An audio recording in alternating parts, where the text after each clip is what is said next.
Congress party ప్రభుత్వం చేస్తున్న కులగణన చాలా అద్భుతమైన కార్యక్రమం. భారతదేశంలో 1931 సంవత్సరం తర్వాత నేటి వరకు కులగణన జరగలేదు. వెనుకబడిన సామాజిక వర్గాలకు కులగణనం చేయడం వల్ల ఒక ఆక్సిజన్ లాంటిది. బీసీలలో తీసుకుంటే కొన్ని కులాలు మాత్రమే ఆర్థికంగా, రాజకీయంగా, సామాజికంగా అభివృద్ధి చెందినవి. కుమ్మరి, కమ్మరి, వడ్రంగి, వడ్డెర ఈ కులాలు నేటికి ఆర్థికంగా, రాజకీయంగా అభివృద్ధి చెందలేదు.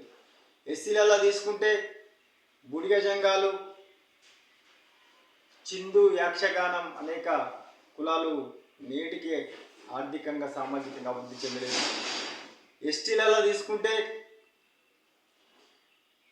ఎరకల సామాజిక వర్గం నేటికి ఆర్థికంగా, రాజకీయంగా అభివృద్ధి చెందలేదు.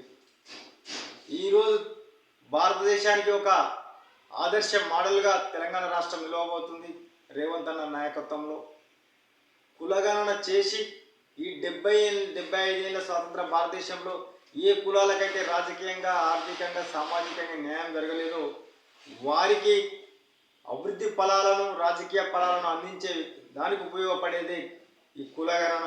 ఈ కులగణనలో తెలంగాణ రాష్ట్రంలో ఉన్న 4 కోట్ల ప్రజలు, యావత్ ప్రజలు స్వచ్ఛందంగా పాల్గొని వారి యొక్క ఆర్థిక పరిస్థితిని, సామాజిక పరిస్థితిని, కుల పరిస్థితిని, వారి యొక్క రాజకీయ పరిస్థితిని కూడా తెలియజేయడం చాలా గొప్ప నిర్ణయం.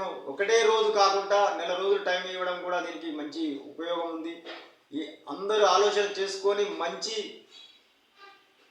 సర్వేకు మంచి సహకారం అందించే విధంగా తెలంగాణ రాష్ట్రం ముందడుగేస్తుంది. దీనికి రాష్ట్ర ప్రజలందరూ కూడా స్వచ్ఛందంగా పాల్గొని పెద్ద ఎత్తున దీన్ని దిగ్విజయం చేస్తే దేశానికి కూడా ఇది ఉపయోగపడుతుంది. కాబట్టి కులగణనలో ప్రతి ఒక్కరు పాల్గొనండి, చేయూతనీయండి, అభివృద్ధి పదంగా ప్రయాణించండి.